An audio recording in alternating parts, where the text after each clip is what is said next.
Right now, you ignore pain. A tooth aches, you Google it. Your knee complains, you stretch. Ancient humans had no clinic, no x-ray, no dentist, no tiny waiting room fish tank. But they still woke up. They still hunted. They still raised children. They still survived disaster. So how did ancient humans survive without doctors? The answer is not magic. It is stranger than medicine. It begins with attention, not machines, not white coats. Attention. Your ancestors watched bodies the way you watch Wi-Fi. Every limp mattered. Every fever mattered. Every smell mattered. A wound was not private. It was group news. Annoying, yes, but useful, because alone, pain wins. Together, pain gets witnesses. That is the first surprise. Ancient healthcare was social, not some gentle bonus, a survival tool. In Iraq's Shanidar cave, researchers found Shanidar I. He was a Neanderthal, about 45,000 years old. His body carried old injuries, a damaged arm, a weakened leg, a healed foot fracture. And yet, he lived, not for 2 days, for years, maybe into his 40s. In Neanderthal terms, that is ancient grandpa status. The popular image is brutal. Fall behind, get forgotten. But the bones disagree. He likely needed help, food brought to him, protection near the group, patience from everyone else.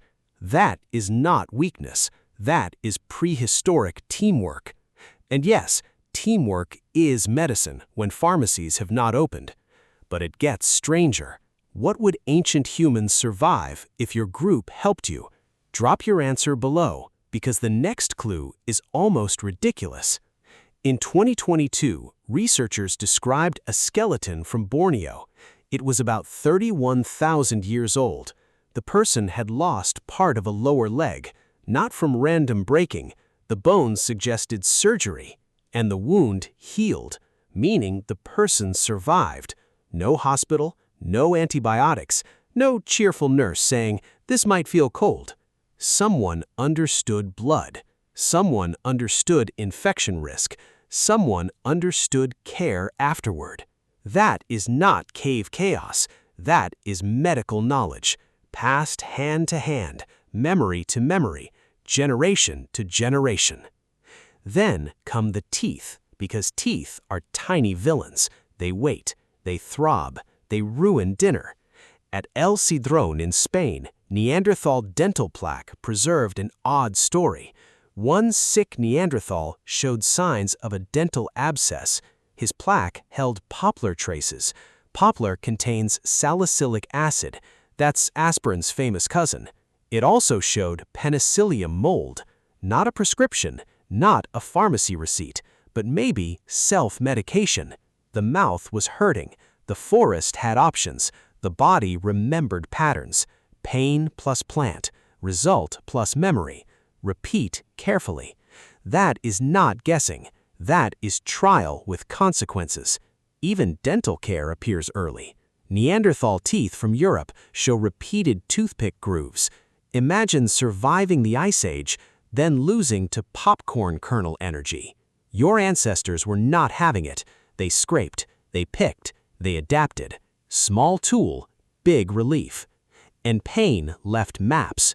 Otzi, the Iceman, died about 5,300 years ago. His skin carried many tattoos. Some sit near worn joints.